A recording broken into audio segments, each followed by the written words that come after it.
Entrevistas que lo conectan al mundo. Así amaneció.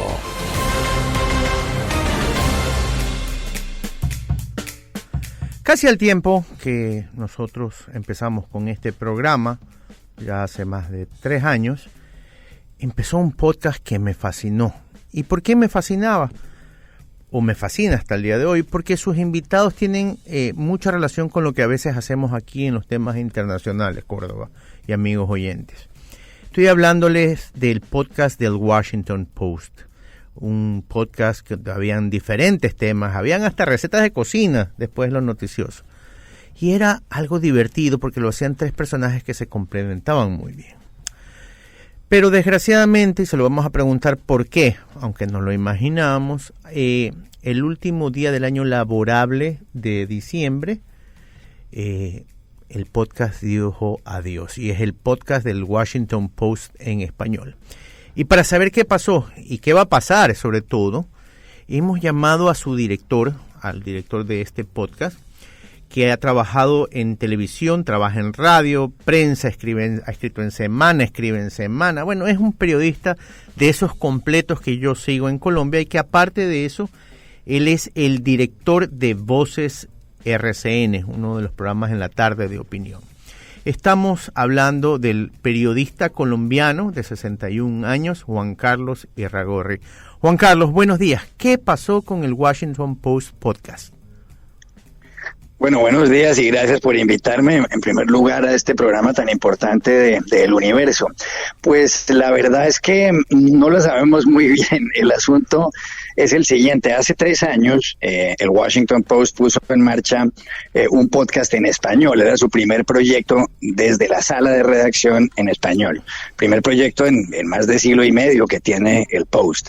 En ese momento el director era Marty Baron, uno de los periodistas más famosos de la historia. Si ustedes han visto la película Spotlight, pues él es el protagonista, el hombre que como director del Boston Globe, pues logró que se destaparan todos los escándalos de pedofilia y pederastia de la diócesis de Boston en aquel momento, y un hombre que ha estado vinculado a 18 premios Pulitzer. La idea, y él habla español muy bien, Marty Baron. La idea fue poner en marcha este podcast, que era un podcast de más o menos entre 15 y 20 minutos, en donde se hablaba esencialmente de las 3 noticias más importantes del mundo en las últimas horas. Varias veces hablamos del Ecuador. Pues hace un par de años Marty Baron se jubiló, llegó la nueva directora del Post, la primera mujer que llega a la dirección, que se llama Sally Busby, y la persona que dirige la sección de audio hace 3 meses nos dijo que no querían continuar con el podcast porque querían cambiar la estrategia internacional. También el Post va a cerrar la edición en español de las columnas de opinión, que se llama Post Opinión, y pues eso mismo ocurrió en el New York Times hace un tiempo, de modo que da la impresión de que pues no hay suficiente interés en los proyectos periodísticos en español. Este podcast era el podcast que más crecía en el Post, tenía publicidad, tenía buena publicidad. Correcto. Y además muchos oyentes, de modo que pues como ocurre en tantos medios de comunicación, la explicación era esa: quieren un cambio de estrategia y ya está, de modo que ahora nos toca pues buscarnos otros caminos. Pero esas son las cosas del periodismo que a veces yo no entiendo, cuando pesa más el dinero, pese a que era un programa que le iba bien, pese a que era un programa que tenía publicidad. Me acuerdo que una compañía de celulares que vendía internet los auspiciaba, pese a que el producto era muy bueno y tenía una cantidad de oyentes y que tenía ciertos predicadores como yo que a todo el mundo se lo recomendaba. Pero son esas cosas del periodismo que no se entienden. Pues yo llevo haciendo periodismo desde 1987, o sea, hace 34 años, y tampoco lo entiendo. A mí me da la impresión, y no me refiero al Washington Post, sino a otros medios también, es que cuando las personas que manejan las salas de redacción en Estados Unidos, cuando los que están ahí no hablan español, ellos son conscientes de que en Estados Unidos hay 63 millones de hispanos. la inmensa mayoría son mexicanos, pero cuando no hablan español, pues no entienden qué es lo que está diciendo uno ahí en un podcast o qué es lo que están escribiendo en unas columnas, y por supuesto no tienen tanto interés, ¿no? Alguien me decía, hombre, es como si a usted en Colombia le ponen un podcast en árabe, idioma muy respetable que es el árabe. Pues yo no sé árabe, entonces de pronto uno pensaría que no vale la pena, pero evidentemente es distinto, porque en Colombia no hay mucha gente que hable árabe. En Estados Unidos qué sé yo, casi el 20% de la gente pues se supone que habla español, son hispanos. Y también me causa curiosidad porque es un proyecto que tiene financiación. Si las pérdidas realmente eran prácticamente mínimas, a veces eran inexistentes, pero repito, son decisiones que toman los directores de los medios, son personas muy respetables, son decisiones que no vale la pena ni siquiera objetar porque no se saca nada. Pero sí, claro que es un poco frustrante cuando uno ve que tanta gente en América Latina, el país donde más nos oían para empezar era Estados Unidos, ahí estaba el 21% de los oyentes, wow. El 20% estaba en México y después seguían Colombia, España, Argentina y muchos países latinoamericanos. Pero claro, es frustrante cuando se hace un proyecto de estos donde a la gente le parece que está bien y creo que trabajábamos muy duro, pero que finalmente pues se apaga simplemente porque la razón es que hay un cambio de estrategia y repito, es frustrante, es triste, pero no hay nada que hacer. Bueno, para que no te sientas tan mal, sé que obviamente este dolor pasará porque ya debes tener nuevos proyectos. La BBC cerró su BBC Minute en español el 23 de diciembre. Así que no es el único medio, y como tú decías también, el New York Times hace un par de años lo hizo. ¿Qué se viene, Juan Carlos? ¿Qué podcast? ¿Dónde te vamos a poder escuchar? ¿Qué va a pasar con tus seguidores como nosotros aquí en cabina, que queremos oír esas entrevistas que hacías tú con Dori y el otro periodista colombiano? Pues no lo tengo muy claro. Lo que sí sé es que voy a hacer un podcast muy pronto. El podcast tenía pues decenas de miles de descargas al mes, varios millones de descargas al año. Yo creo que aquí hay dos alternativas, ¿no? Una es vincularse a un medio de comunicación. Repito, el podcast, la publicidad que tenía, la seguirá teniendo. Entonces, una es vincularse a un medio de comunicación, que es la teoría que uno tiene después de llevar muchos años en esto. Otra es tratar de hacer un podcast independiente. Y entonces, si un periodista, como hay tantos proyectos hoy en día, tiene pues el dinero suficiente para lanzar un proyecto independiente, lo puede hacer. Ambas tienen sus ventajas y sus desventajas. Estar asociado a un medio importante, como por ejemplo el Universo, pues evidentemente eso tiene una marca que pesa mucho, que la conoce la gente en todos los países del mundo y demás. Pero hacer el proyecto independiente tiene de bueno el hecho de que uno no depende de un medio, de que si mañana llega otro director y decide que no le gusta, o si uno se vincula a otro periódico en Estados Unidos o en Inglaterra y decide que no le gusta el español o que no le interesa, pues termina uno otra vez perdido. Pero para responder la pregunta, yo calculo que más o menos, como mucho en un mes y medio, tendré un podcast nuevamente al aire. Creo que va a ser un podcast muy parecido, es decir, un podcast donde se hable de las 3 noticias más importantes del mundo y donde haya una persona que opine sobre esa noticia en un par de minutos o en 3. Donde sea que esté la noticia, le prestaremos la misma atención. Es decir, si la noticia está en las elecciones en Francia, o en la muerte de Pelé, o en la llegada de Guillermo Lasso a la presidencia de Ecuador, o en un paro en Bolivia, pues hay que prestarle atención a todo eso. Yo creo que hay gente que todavía aprecia mucho la buena información internacional dada de una manera precisa, muy corta, sin apasionamientos, y sobre todo con un invitado que explique un poco qué es lo que está pasando. A mí me da la impresión, y estoy convencido, de que la gente lo que quiere es que le expliquen qué pasa. Lo digo porque me ocurre a mí.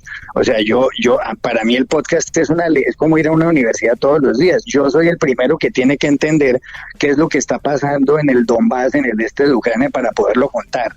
Y eso es lo que yo creo que es apasionante del periodismo. Y yo pienso que muchísima gente quiere aprender, quiere entender qué es lo que pasa. Gente de todos los niveles. No me refiero solamente a un profesional ecuatoriano con 3 maestrías en universidades de Francia o de Estados Unidos, sino también a un ecuatoriano o a un colombiano promedio que no ha podido ir a la universidad.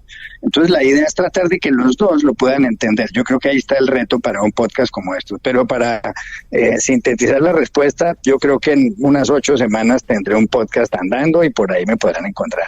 Juan Carlos, ¿Cuál es el secreto? ¿Cuál es la salsa? ¿Cuál es la mezcla para un podcast exitoso, noticioso? Como tú dices, ¿es explicarlo? ¿Es tener a alguien que lo explique? ¿O es, como decía mi papá cuando me decía mijito, explíquelo de inteligente para niños? ¿Es algo así? Exactamente. Pues lo que decía tu papá es lo que toca hacer. Si la clave del periodismo es explícalo desde cero, pero que la gente lo entienda. Entonces, pues ¿cuál es la clave? Hombre, yo creo que la clave está primero en tener unos periodistas que tengan cierta experiencia, ¿no? Porque voy a poner un ejemplo muy simple. Hoy se instala el nuevo Congreso en Estados Unidos.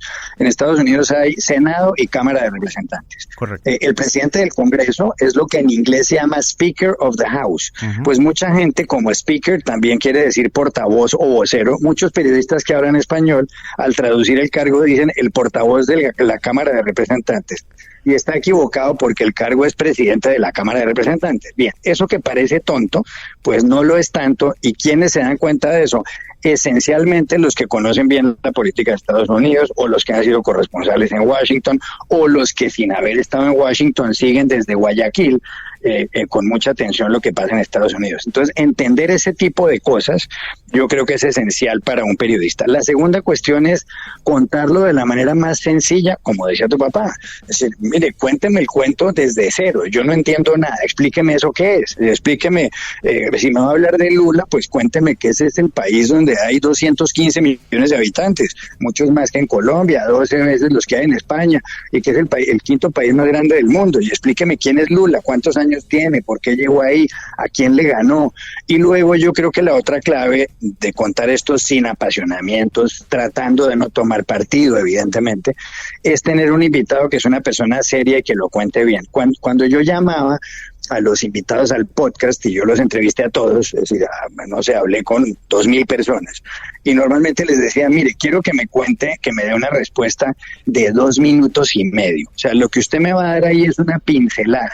No me dite una conferencia para sustentar una tesis doctoral en la universidad más importante del Ecuador. No, yo quiero que me hable como si usted estuviera hablando con su tía en una cafetería en Quito o en Santo Domingo de los Colorados. Y entonces, si uno logra que la gente le hable así, como le hablaría al vecino que se encuentra en una cafetería en Ibarra o en Esmeraldas o en Atacames, pues yo creo que funciona, pero no es fácil porque muchas veces hay gente que sabe mucho, pero le cuesta transmitir los conocimientos, o hay gente que cree que usando palabras enredadas parece como mucho, da la muestra de tener un nivel intelectual más alto, lo cual es mentira. Entonces, yo creo que parte del trabajo de los periodistas es convencer a los que saben de que hablen de una manera sencilla para que todos entendamos. Yo creo que esa era básicamente la idea del podcast, donde además, como ustedes contaban, dimos recetas de cocina y eso funcionaba ocasionalmente muy bien. Uno llamaba a una señora en un bar en Sevilla y le decía, cuénteme usted cómo hace una tortilla de patatas, y la señora con su acento andaluz explicaba cómo la hacía, o un peruano para que hablara cómo se hace un lomo saltado de la manera más sencilla, y es curioso, pero eso los viernes a veces a la gente le llamaba la atención, y yo mismo terminé haciendo algunas recetas de estas simples, aunque evidentemente como cocinero soy un fracaso estrepitoso, pero yo creo que esa es la clave de hacer un podcast así, ¿no? Tener gente con conocimiento, poderlo escribir de una manera sencilla y dar con voces autorizadas que no hablen enredado, que no hablen complicadamente para el público en general. Juan Carlos, muchísimas gracias. Por favor, déjanos saber cuándo sale tu nuevo proyecto para estar atentos. Tienes unos fans aquí en Ecuador y lo sabes. Aparte que eres caleño como mi madre, primo de mis primos, las coincidencias de la vida. Así que por favor, déjanoslo saber. Feliz año y lo mejor para tu nuevo proyecto y para este año para ti y tu familia. Pues muchos saludos y un gran saludo a todos los ecuatorianos, que es un pueblo hermano de Colombia al que en mi país queremos mucho. Muchísimas gracias y un feliz año para todos. Un abrazo.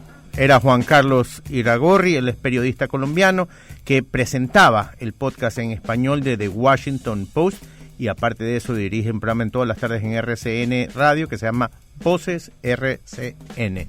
Son las 8 de la mañana con 59 minutos.